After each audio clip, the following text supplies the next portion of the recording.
Attachment, let's talk about it. Now, you know I talk about self-attachment all the time. Slightly different subject.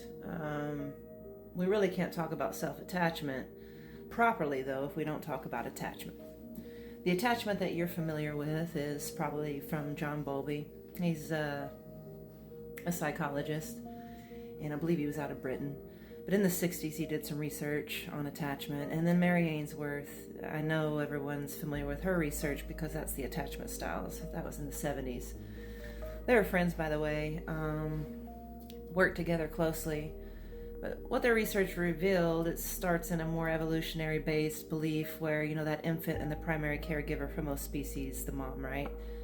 It's instinct to attach, right, for survival. Now, if this attachment doesn't happen, neurobiology has shown us that it can impact the structure of your brain, but also the function of it, particularly those structures that influence emotion regulation and your ability to attach to others, right? To trust them, to trust being vulnerable, okay?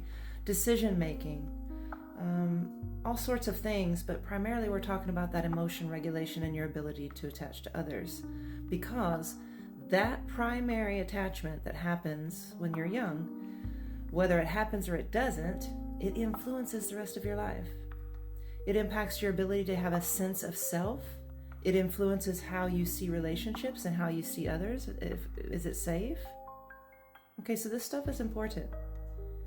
And so, what's it for you? We'll talk about attachment styles and all that good stuff. Start thinking about this attachment and how important it can be. How important it is.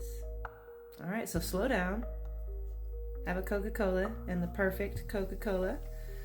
And get to know you, baby. Because that's where it's at.